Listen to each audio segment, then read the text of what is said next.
Hi everyone. I thought it would be fun to hop on here and do a more thorough sketchbook tour. I know I recently posted a quick TikTok video backup of my black cat studies, but I'm going to be a little bit more detailed in my series on YouTube. So this relates to my series on recovering from injuries as artists. And even if you're not recovering from an injury, maybe this will help you if you have taken a long break from making art. Maybe you've lost your confidence or you're going through a different experience. Whatever it is, I hope this helps. And to be honest with you, I have not really ever been good about keeping a sketchbook.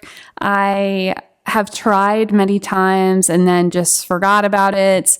And I would scribble on anything else I have on hand. But since my injury, I've been trying to be more thoughtful in the way that I record my ideas and also how long it takes to do things, just to help see my progress as I recover from my elbow injury.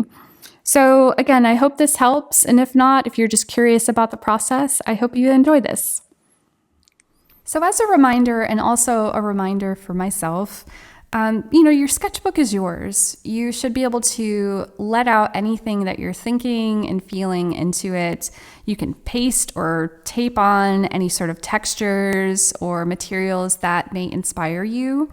And don't be afraid to get a little bit messy with it. And this is where I get a little bit self-conscious because, here I am trying to show you a tour of something that is like my little world.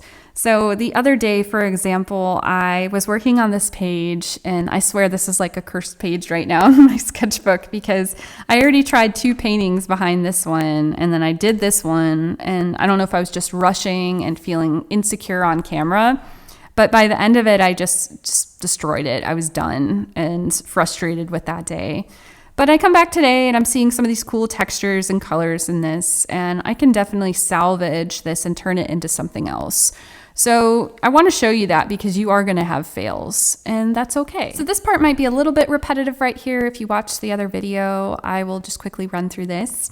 I was working on a black cat commission before my injury, and I was doing several studies of the fur and the eyes, and this was around the time where I was already going through this transition from heavy use of realism and technical work into more expressive painting, where I'm trying to be more thoughtful with where I add in these more dramatic brush strokes.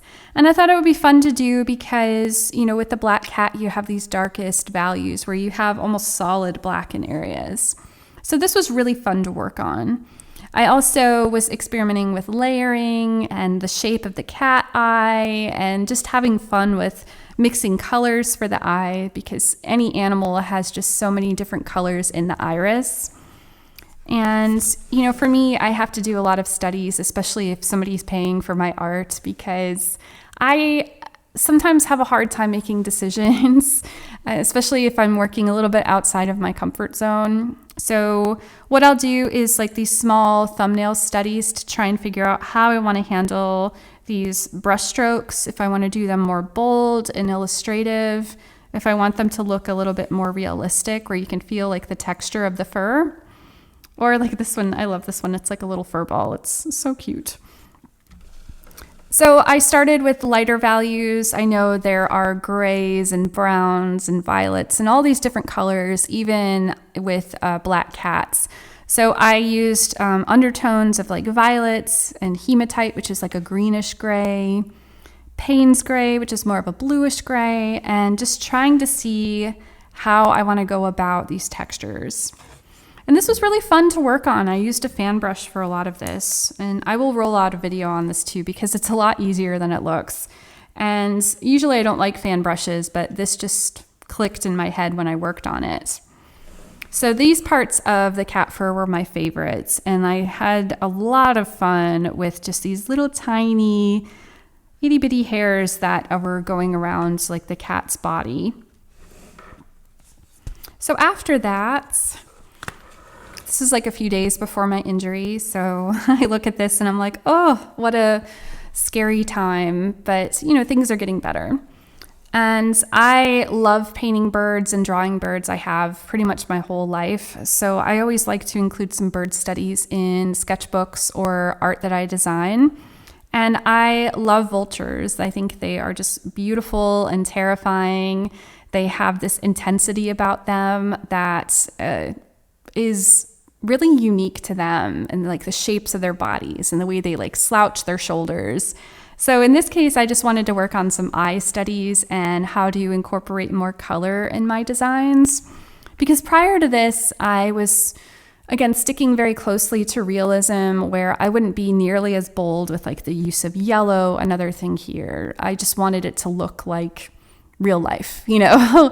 So I felt like I wasn't having as fun with that. And now I'm even getting some fluorescent watercolors because of these designs, where I want like these pinks and yellows to just like be so vibrant that you can't turn your eyes away from them. Hopefully, right?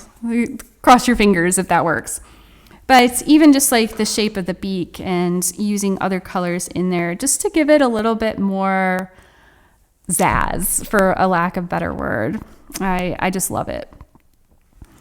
After that, this is a really sad part of my sketchbook, and I didn't draw or paint for a long time after this because I was so depressed. I'm laughing about it now, but it was not funny.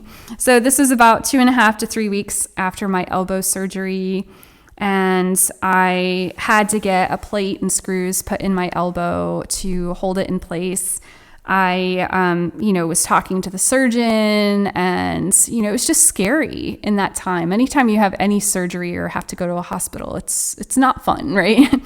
So the anesthesiologist was trying to calm me down, and he just said, in my job, I had to learn how to be ambidextrous. Well, it was mostly by choice, but he never wanted to have anything preventing him from working. So he said, it's a long process, but you can do it. If you're really serious about it, you can make art, even if you can't use this arm the same way ever again.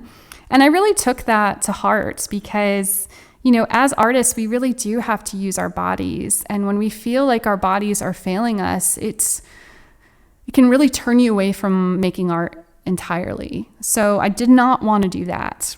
And what I did instead was, while my arm was in the cast, I would use my other arm to do these butterfly drawings, and they almost look like blind contour drawings, but I find something like beautiful about them now that I didn't in that moment. Later on, as I got a little bit further along, I tried this one, and eventually I got to this butterfly like a few weeks later. But it was really painful to even hold anything in my hands, and I again, was really just in a point where I don't think anything could get me to make art at that moment, even though I really wanted to.